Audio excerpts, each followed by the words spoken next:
केवल आपके अंदर काम वृद्धि ही करेगा जाके। बहुत ध्यान देने योग्य बात है कि ये आयुर्वेदिक औषधि ले लेते हैं, ये ले लेते हैं, तो आपको आपकी गति गलत है, इसलिए पावर जाएगा औषधियों का, गलत ढंग से ही प्रयोग हो जाएगा। कोई भी ऐसा वैद्य समर्थ नहीं है जो तुम्हें इस हस्त क्रिया को रोकने की औषधि दे दे। बहुत सुंदर बात है। तुम्हें कोई ब्रह्मचारी बना सके ऐसी कोई औषधि नहीं।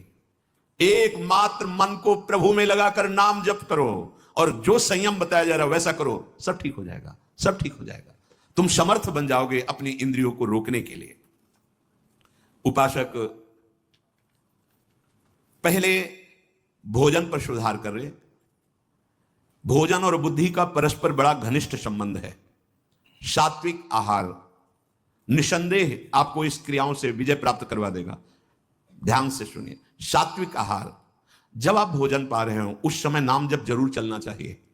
अगर उस समय गलत दृश्य देख करके, गलत बातें चिंतन करके भोजन पाओगे तो उसका प्रभाव आपको और गलत में लगा देगा, भले सात्विक भोजन है।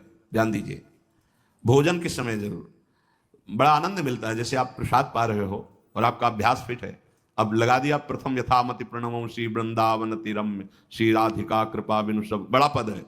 देखत नव निकुंज सुन सजनी लागत है यति चारु, पद अंदर चल रहा है और अब प्रश्न चलो नहीं है साहब का अभ्यास, राधा राधा राधा। उस समय व्यर्थ की वार्ता, उस समय व्यर्थ का चिंतन, व्यर्थ के दृश्य देखते हुए भोजन, गलत संस्कार पड़ रहा है।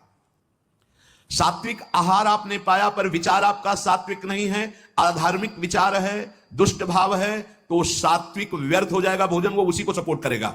भोजन के समय बिल्कुल सावधान रहो, वो आपकी नस नाड़ियों में फैलकर वैसा ही प्रभाव फैलाएगा जैसा आप चिंतन कर रहे हैं। भोजन के समय जैसा विचार होता है ठीक वैसा ही आपका स्वभाव बनता है। महापुरुषों का स्वानुभव पूर्ण सिद्धांत है कि भोजन के समय सावधान। भोजन में जो रस बनता है वो नस नस में फैलता है और जिस चिंतन से चिंतित होकर पाया वैसे ही प्रभाव पड़ता है। स्थूल भोजन का सूक्ष्म विचार पर प्रभाव पड़ता है।